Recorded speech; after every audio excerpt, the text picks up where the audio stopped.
그 기자회견 보셨나요? 네, 봤어요. 어떠셨나요? 그냥 봤을 때 드는 생각이 작정하고 업비트로 모든 죄를 돌리기 위해서 예. 나왔구나 이렇게 예. 생각을 했어요. 그 이후에 뭐 지금부터 뭐 추가 질문이 굉장히 많을 것 같은데 그 업비트에 대한 비난을 하면서 첫 번째로는 인스타그램에 대표가 뭔가 조롱하듯이 어떤 자랑하듯이 위메이드 상패 기사를 올려놓고 사필 규정이라고 써놨죠. 네. 뭐 이서구 대표가 한 건데 실명은 얘기하지 않고 그 얘기를 하면서 이게 말이 되느냐라고 굉장히 그때 감정이 북받쳤는지 제가 눈물도 흘렸습니다. 그런 부분은 어떻게 생각하시나요? 일단은 어떻게 보면 엄청나게 큰 기업의 대표이기 때문에 그런 사람들의 말하는 무게가 되게 중요하죠. 그거에 대해서 지적을 할 수 있다. 장영국 대표가 지적을 하고 부당하다라고 얘기는 할 수 있다고 생각을 합니다. 네. 근데 제가 생각하기에는 장영국 대표도 똑같이 대표의 직함을 달고 지금 뭐 상패 기로에 놓여 있을 때 기자간담회를 열어가지고 상패는 없다라고 단언을 했어요. 네, 그러니까 그렇게 따지면 본인이 더 심각한 잘못을 저질렀고 같은 잣대로 보면 같은 잘못을 한 건데 마치 쟤는 잘못했고 나는 그냥 뭐 내 정보에 의한 합리적인 추측이었다 이렇게 얘기를 하는 게 아주 내로남불 이렇게 생각을 합니다. 네, 그래서 업비트 대표의 인스타그램을 지적을 할 수 있다. 그거는 어느 정도 인정을 한다. 근데 본인은 되돌아봐야 되지 않을까. 기자간담회에서 장욱 대표가 일단은 상황에 대한 브리핑 같은 것을 하고 그 다음에 뭐 질문 답변이 있었는데 그 질문 기자들의 질문은 어떻게 보셨나요? 기자분들도 이렇게 이거에 대해서 깊게 아는 사람도 있고 얕게 아는 사람도 있고 본인들이 생각하는 바가 다르기 때문에 다 질문을 제각각 해줬기 때문에 저는 괜찮은 질문들도 꽤 있었다라고 생각을 하지만 어떤 괜찮은 질문이든 어떤 좀 별로인 질문이든 그거에 대해서 장은국 대표는 일관되게 모든 죄를 업비트 쪽으로 하고 질문의 핵심은 대답을 안 하는 그런 기자회견이었다고 생각을 해요. 만약 그 기자회견에 기자로 참여했다면 어떤 질문을 했을 것 같으신가요? 저라면 이미 나왔던 질문이긴 하지만 상장 폐지가 없다라고 단언을 여러 차례 해왔는데 결국 상장 폐지가 되었고 그거에 대한 책임을 져야 되지 않는가 그런 것들을 저도 아마 물어보고 싶었고요. 근데 실제 그런 질문을 했는데 본인의 책임 이런 얘기는 다 빼놓고 업비트가 감정에 휩쓸려서 그렇게 상패를 했다면 그게 더 큰 문제 아니고 그게 더 큰 책임을 져야 될 게 아닌가라는 식으로 답변을 했더라고요. 근데 그거에 대한 이제 2차 질문을 할 수 없는 그런 구조잖아요. 그렇기 때문에 뭐 제가 만약에 거기에 기자로 참여해서 어떠한 질문을 고심 끝에 던졌더라도 뭐 별 소득이 없었을 것 같다. 장영국 대표는 첫 번째로 업비트 경영진의 인스타그램에서 분노를 했고 두 번째로는 명확하지 않은 공지에 대해서 또 이것도 굉장히 분노했어요. 이게 슈퍼 갑질이다. 몇 줄짜리로 이렇게 상패라는 어마어마한 재단에 사실상 어떤 프로젝트에 대해서 거의 사망 선고를 내리면서 이런 몇 줄 상패 이유는 너무 성의 없는 거 아니냐, 말하자면 성의 없는 거 아니냐 이런 지적이었는데 이것에 대해서는 어떻게 생각하시나요? 일단 명확한 이유를 공개를 해야 된다라는 사람도 있을 거고 최소한 이렇게 재단한테는 알려줘야 되지 않았나 라는 사람도 있을 거고 저는 그런 문제 제기 그럴 수 있다고 생각을 해요. 그러니까 명확한 이유를 달라. 근데 생각을 해봤을 때 명확한 이유를 이미 닥사 측에서 제공을 했을 수도 있고요.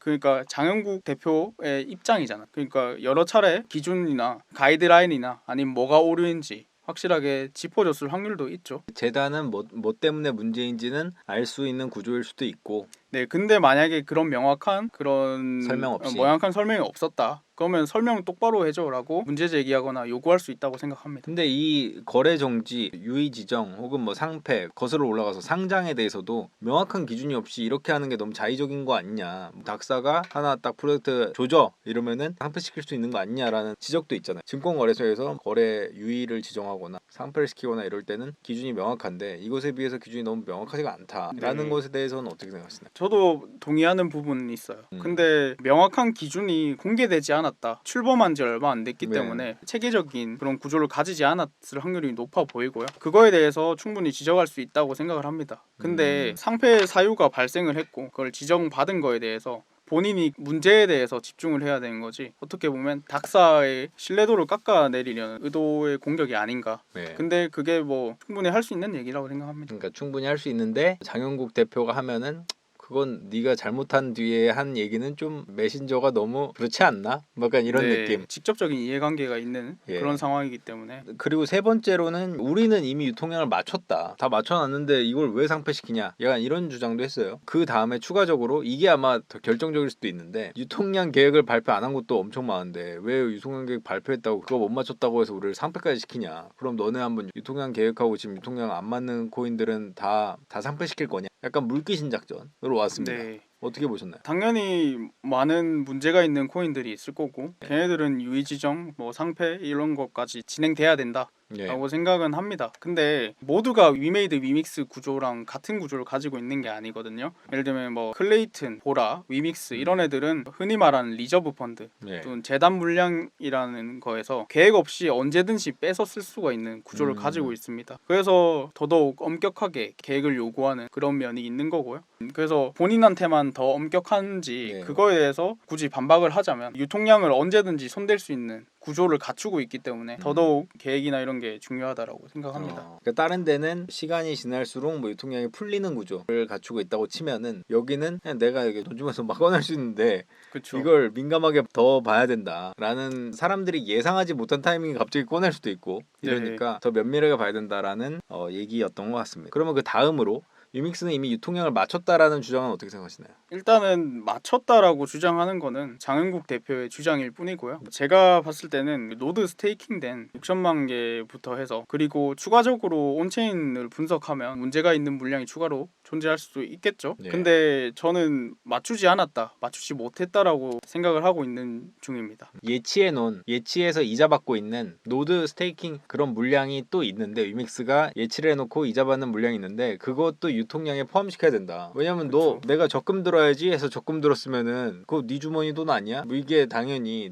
그것도 네 돈 맞잖아 라고 할 수 있으니까 그것까지 다시 한국은행 금고로 다시 넣어놓으면은 그때는 인정해줄게 유통량 아닌 걸로 이렇게 얘기를 하시는 것 같습니다. 그럼 유통량을 맞추려면 어떻게 해야 된다고 생각하세요? 예를 들면 바이백을 한다거나 바이백이란 거는 시중에 풀린 위믹스를 다시 재매입을 해서 뭐 소각이라던가 아니면 다시 그 재단 펀드로 집어넣는다던가 해서 유통량을 다시 줄이는 그런 조치가 필요하지 않나 생각을 하고요. 그거 이외에도 애초에 노드 스테이킹에 대한 구조를 바꿈으로써 조금 더 많은 물량을 좀 줄여볼 수 있겠죠. 그러니까 구조 자체를 바꾸는 방법도 있을 것이다. 근데 현재 지금 이렇게 픽스된 거를 한순간에 바꿀 그런 확률은 많이 없겠죠. 위믹스가 상폐된 사유에 대해서 짧긴 하지만 몇 줄 적혀 있었어요. 그 중에서 장윤국 대표가 가장 문제 삼고 얘기가 그 기자회견에서도 얘기가 많이 나왔던 게 하나가 장윤국 대표가 소위 입을 너무 털어서 너무 우리 상장 폐지 안 될 거야 라는 것을 확신에 차게 말해서 라는 게 약간 그 상장 폐지 사유 중에 하나인 것 같아요. 정확하게는 안 써있지만 뭐 투자자에게 잘못된 정보를 제공한 점이라고 되는 게 아마 그런 얘기 같은데 그 부분에 대해서 장윤국 대표는 아니 나는 당시에 내가 정보를 취합해서 봤을 때는 그게 너무 확실한 것 같아서 그렇게 판단을 해서 얘기를 한 거고 다만 거래소가 내가 얘기한 거에 따라서 상폐가 되냐 안 되냐를 결정하면 그게 말이 되냐 상폐는 감정에 따라서 할 게 아니라 그 사유만 보고 해야 되지 않냐라고 굉장히 항변을 했습니다. 그 부분에 대해서는 어떻게 생각하시나요? 일단은 장은국 대표가 그렇게 강조한 거에 비해서 그게 주된 사유가 아니었고 여러 사유들 중에 잠깐 언급된 부분 중에 하나입니다. 그래서 마치 감정적으로 상폐가 되었다라는 식으로 호소를 하고 있는데 사실상 그거는 투자자들한테 잘못된 정보를 준 것도 사실이고 그러니까 상폐가 안 된다라고 한 게 상폐가 안 된다라고 단언을 한 그런 것들이 되게 큰 잘못이라고 생각하는 게 뭐냐면 투자자들은 대표를 믿고 가는 거죠. 그래서 마치 그 인스타그램에 사필 기정 이런 것들 위믹스 상폐에 대한 걸 올리는 것조차 어떻게 보면 문제 삼을 수 있다고 생각하는데 그런 공적인 자리에서 모두에게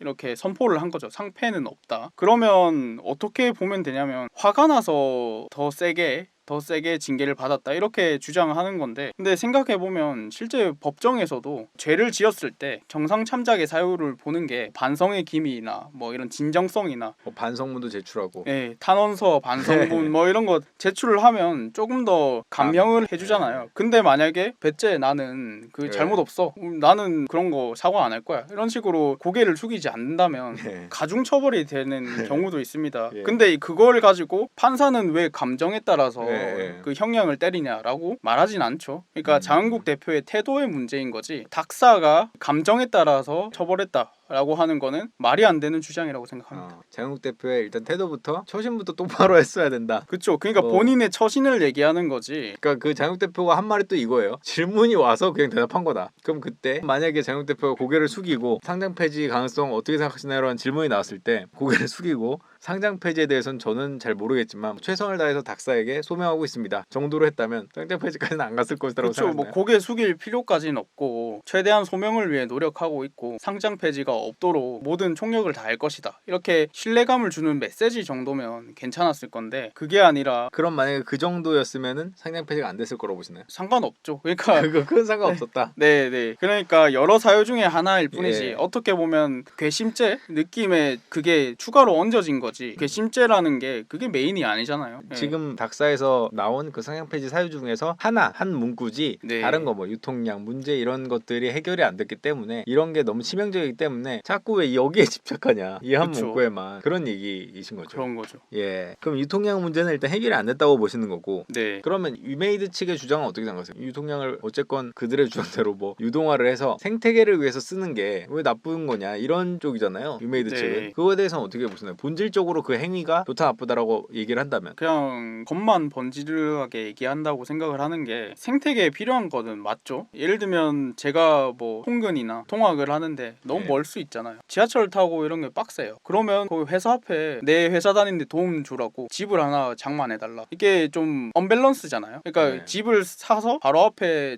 출퇴근한다면 엄청나게 저한테 많은 도움이 될 거란 말이죠 사실. 근데 그게 만약에 공금이라고 생각을 해보세요. 그러니까 제가 제 돈을 쓰는 건 아무 문제가 안 되죠. 근데 회사에다가 기한을 올린 거예요. 회사 앞에 한 채를 사달라. 그러면 무슨 개소리냐 네. 이렇게 얘기를 하겠죠. 이게 생태계에 도움이 된다 안 된다라는 게 모호한 거죠. 그러니까 도움되는 건 맞는데 그 형평성이 있는 말이 되는 소비인가 말이 네. 되는 지출인가 그거에 대해서 전적으로 재단이 모든 걸 쥐고 있는 거죠. 그래놓고 도움 됐잖아 이런 식으로 주장을 하는 것뿐이다. 그럼 만약에 거버넌스 투표 같은 데 올렸어야 된다? 만약에 탈중앙화 이런 걸 원했다면 네. 거버넌스에 올려야 된다고 생각을 하고요. 애초에 에코시스템에 쓰는 돈은 원래 재단을 위한 돈이 아니고요. 홀더를 위한 돈이에요. 그러니까 재단이 가지고 있고 소유권을 가지고 있고 휘두를 수 있는 그런 돈이 아니라 모든 홀더들이 혜택을 받을 수 있게 그게 서서히 풀려야 되는 물량이거든요. 그래서 직접 팔아서 취득하면 안 되기 때문에 수많은 재단들이 여러 꼼수를 활용하면서 우회적으로 매도를 하는 그런 경향도 있죠. 근데 너무 대놓고 했다. 그렇죠. 근데 그렇게 해서 회사가 좋아지면 위믹스 홀더들도 좋아질 거야 라는 주장이잖아요. 동의는 못 하시는 거네요. 결과가 지금 증명하고 있는 거죠. 그래서 돈을 벌어 먹은 쪽은 예. 위메이드고 결국 대부분 사람들은 10,000원, 20,000원에서 사가지고 토막 예. 났죠. 예. 그러니까 유의가 터지기 전에도 이미 토막이 났어요. 이런 걸 보면 만약에 생태계에 도움이 됐고 가치 부양이 되게 도움이 됐다면 이렇게까지 가격이 빠지지는 않았겠죠.